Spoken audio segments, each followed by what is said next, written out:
Coal mining in Mexico. Industrial coal mining in Mexico first dates to the year 1884 at the Sabinas basin in the northern border state of Coahuila. The vast majority of the nation's known reserves remain in this relatively small region Carbonifera. The nation's coal resources were first systematically developed in the 1890s by American industrialist Collis Potter Huntington and others. The mining operations were notable for their poor working conditions, high accident rates, and large numbers of worker fatalities. After a wave of foreign investment and exploitation, in the early 20th century, annual coal production peaked in 1925. Production continues today. As of 2013, Mexico ranked 25th among nations in terms of proved recoverable coal reserves. Overview. Overview. All through its history, Mexico has been a net importer of coal, and most of Mexico's coal output has been consumed domestically. Until 1910, most of it powered regional railroads. Since 1910, it has primarily gone to fuel Mexico's steel production and related industries. Annual coal production peaked in 1925 at 1.45 million tons, declined in the 1930s, then surged again because of the demand for steel during World War II. By contrast, coal extraction in the United States is forecast to peak sometime in the 21st century. In the 21st century, Mexico burns coal for energy generation and for steel making.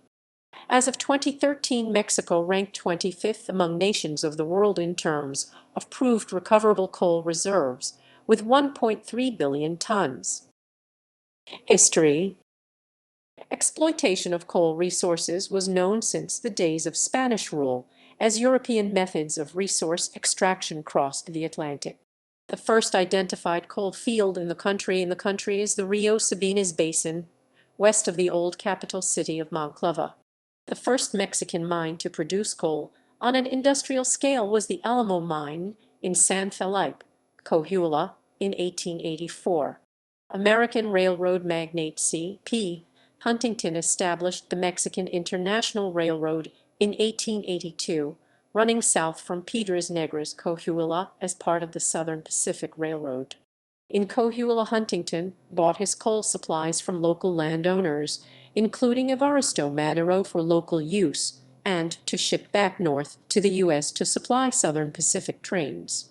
A bitter contract dispute in 1886 disrupted that relationship and changed the market.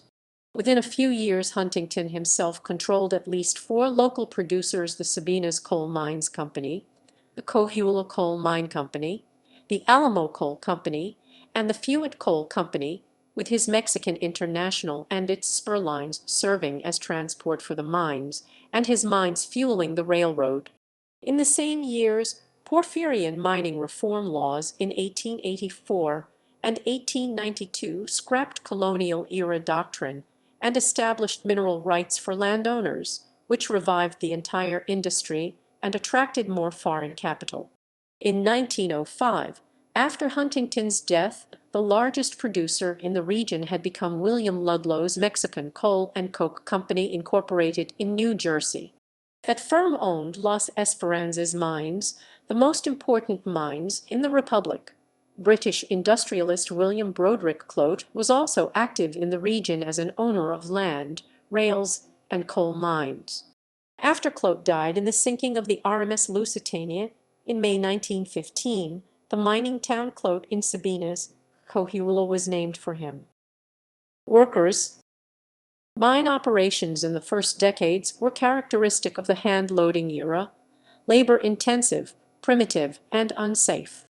The numbers of local workers were inadequate, so foreign capital turned to foreign labor and imported thousands of Japanese. Between 1901 and 1907, some 11,000 Japanese and Okinawan workers immigrated to Mexico under contracts with immigration companies. Mexico had been the first nation to diplomatically recognize Japan in 1888. The Kunamoto Immigation sent 1242 workers to Fuentes and Los Esperanzas, for example.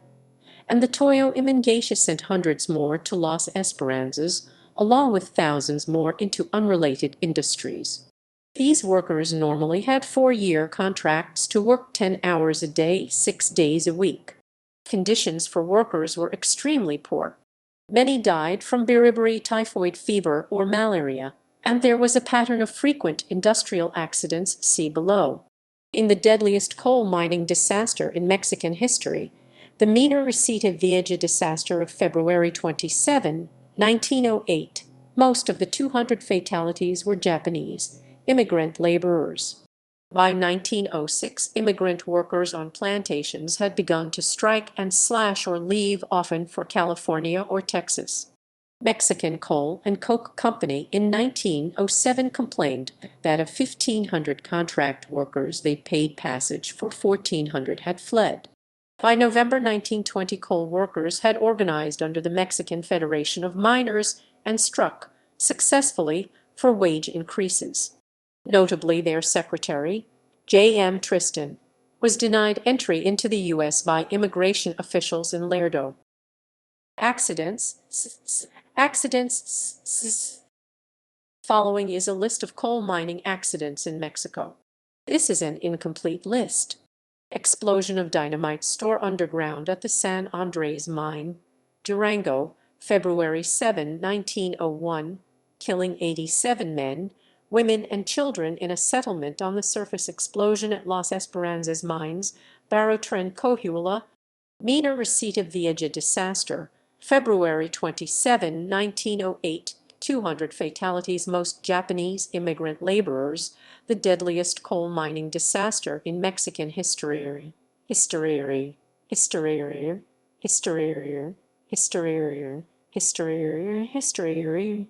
History. History. History.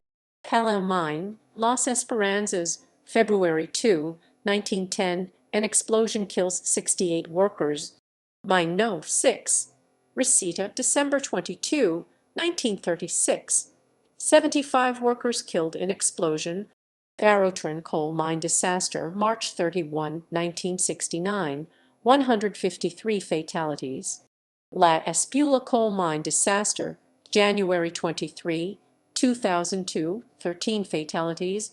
Costa de Conchos mine disaster, February 19, 2006, 65 fatalities.